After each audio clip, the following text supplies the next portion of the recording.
రాజుల మొదటి గ్రంథము 16వ అధ్యాయము. యెహోవా వాక్కు హనానీ కుమారుడైన యెహూకు ప్రత్యక్షమై బయెషాను గూర్చి ఈలాగు సెలవిచ్చెను. నేను నిన్ను మంటిలో నుండి తీసి హెచ్చింపజేసి ఇశ్రాయేలు వారను నా జనుల మీద నిన్ను అధికారిగా చేసితిని. అయినను యరొబాము ప్రవర్తించిన ప్రకారముగా నీవు ప్రవర్తించుచు ఇశ్రాయేలు వారగు నా జనులు పాపము చేయుటకు కారకుడవై వారి పాపముల చేత నాకు కోపము పుట్టించి ఉన్నావు. కాబట్టి బయెషా సంతతి వారని అతని కుటుంబీకులను నేను సమూల ధ్వంసము చేసి నెబాతు కుమారుడైన యరొబాము సంతతి వారికి నేను చేసినట్లు నీ సంతతి వారికి చేయబోవుచున్నాను. పట్టణమందు చనిపోవు బయెషా సంబంధికులను కుక్కలు తినును. బీడు భూములలో చనిపోవు వాని సంబంధికులను ఆకాశ పక్షులు తినును అనెను. బయెషా చేసిన ఇతర కార్యములను గూర్చియు అతడు చేసిన వాటన్నిటిని గూర్చియు అతని బలమును గూర్చియు ఇశ్రాయేలు రాజుల వృత్తాంతముల గ్రంథమందు వ్రాయబడి ఉన్నది. బయెషా తన పితరులతో కూడా నిద్రించి తిర్సాలో సమాధి చేయబడెను. అతనికి మారుగా అతని కుమారుడైన ఏలా రాజాయెను. మరియు బయెషా యరొబాము సంతతి వారి వలనే యుండి తన కార్యముల చేత యెహోవా దృష్టికి కీడు చేసి ఆయనకు కోపము పుట్టించిన దానినంతటిని బట్టియు అతడు తన రాజును చంపుటను బట్టియు అతనికిని అతని సంతతి వారికిని విరోధముగా యెహోవా వాక్కు హనానీ కుమారుడును ప్రవక్తయునగు యెహూకు ప్రత్యక్షమాయెను.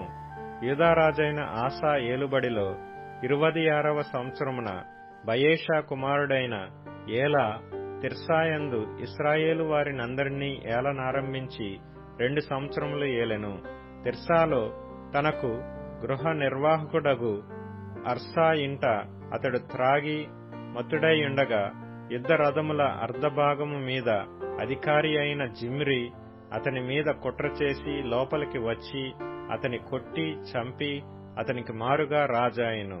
ఇది యూదారాజైన ఆసా ఏలుబడిలో 27వ సంవత్సరమున సంభవించెను.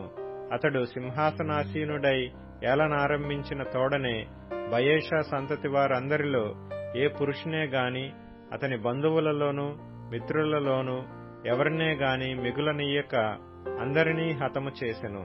బయెషాయును అతని కుమారుడగు ఏలాయును తామే పాపము చేసి ఇశ్రాయేలు వారు పాపము చేయుటకు కారకులై తాము పెట్టుకొనిన దేవతల చేత ఇశ్రాయేలీల దేవుడైన యెహోవాకు కోపము పుట్టించిరి గనుక వారు చేసిన పాపములను బట్టి ప్రవక్త అయిన యెహూ ద్వారా బయెషాను గూర్చి యెహోవా సెలవిచ్చిన మాట నెరవేరుటకై జిమ్రీ బయెషా సంతతి వారినందరినీ నాశనము చేసెను. ఏలా చేసిన ఇతర కార్యములను గూర్చియు అతడు చేసిన క్రియలన్నిటినీ గూర్చియు ఇశ్రాయేలు రాజుల వృత్తాంతముల గ్రంథమందు వ్రాయబడి ఉన్నది. యూదారాజైన ఆసా ఏలుబడిలో 27వ సంవత్సరమున జిమ్రీ తిర్సాలో 7 దినములు ఏలెను. జనులు ఫిలిష్తీయుల సంబంధమైన గిబ్బెతోను మీదికి వచ్చి అక్కడ దిగియుండగా జిమ్రీ కుట్ర చేసి రాజును చంపించెనను వార్త అక్కడ దిగియున్న జనులకు వినబడెను. గనుక ఇశ్రాయేలు వారందరూ ఆ దినమున సైన్యాధిపతి అయిన ఒమ్రీని దండుపేటలో ఇశ్రాయేలు వారి మీద రాజుగా పట్టాభిషేకము చేసిరి. వెంటనే ఒమ్రీ గిబ్బెతోనును విడిచి అతడును ఇశ్రాయేలు వారందరూ తిర్సాకు వచ్చి దాని ముట్టడి వేసిరి. పట్టణము పట్టబడినని జిమ్రీ తెలుసుకొని తాను రాజనగరునందు చొచ్చి తనతో కూడా రాజనగరును తగలబెట్టుకొని చనిపోయెను. యరొబాము చేసినట్లు ఇతడును యెహోవా దృష్టికి చెడుతనము చేయువాడై ఉండి తానే పాపము చేయుచు ఇశ్రాయేలు వారు పాపము చేయుటకు కారకుడైనందున ఈలాగున జరిగెను. జిమ్రీ చేసిన ఇతర కార్యములను గూర్చియు అతడు చేసిన రాజద్రోహమును గూర్చియు ఇశ్రాయేలు రాజుల వృత్తాంతముల గ్రంథమందు వ్రాయబడి ఉన్నది. అప్పుడు ఇశ్రాయేలు వారు 2 జట్లుగా విడిపోయి జనులలో సగం మంది గీనతు కుమారుడైన తిబ్నీని రాజుగా చేయవలనని అతని పక్షమునను సగం మంది ఒమ్రీ పక్షమునను చేరిరి. ఒమ్రీ పక్షపు వారు గీనతు కుమారుడైన తిబ్నీ పక్షపు వారిని జయింపగా తిబ్నీ చంపబడెను. ఒమ్రీ రాజాయెను. యూదారాజైన ఆసా ఏలుబడిలో 31వ సంవత్సరమున ఒమ్రీ ఇశ్రాయేలు వారికి రాజై 12 సంవత్సరములు ఏలెను. ఆ 12 6 సంవత్సరములు అతడు తిర్సాలో ఏలెను. అతడు షెమెరునొద్ద షోమ్రోను కొండను 4 మణుగుల వెండికి కొనుక్కొని ఆ కొండ మీద పట్టణమొకటి కట్టించి ఆ కొండ యజమానుడైన షెమెరు అనునతని పేరును బట్టి తాను కట్టించిన పట్టణమునకు షోమ్రోను అను పేరు పెట్టెను. ఒమ్రీ యెహోవా దృష్టికి చెడుతనము జరిగించి తన పూర్వీకులందరికంటే మరి దుర్మార్గముగా ప్రవర్తించెను. అతడు నెబాతు కుమారుడైన యెరోబాము దేనిచేత ఇశ్రాయేలు వారు పాపము చేయుటకు కారకుడై దేవతలను పెట్టుకొని ఇశ్రాయేలీల దేవుడైన యెహోవాకు కోపము పుట్టించెనో దానిని అనుసరించి ప్రవర్తించెను.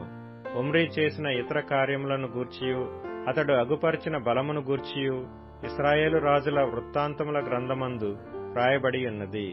ఒమ్రీ తన పితరులతో కూడా నిద్రించి షోమ్రోనులో సమాధియందు పాతిపెట్టబడెను. అతని కుమారుడైన ఆహాబు అతనికి మారుగా రాజాయెను.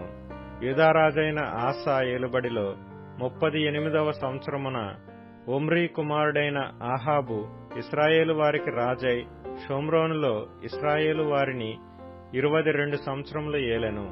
ఒమ్రీ కుమారుడైన ఆహాబు తన పూర్వీకులందరినీ మించునంతగా యెహోవా దృష్టికి చెడుతనము చేసెను.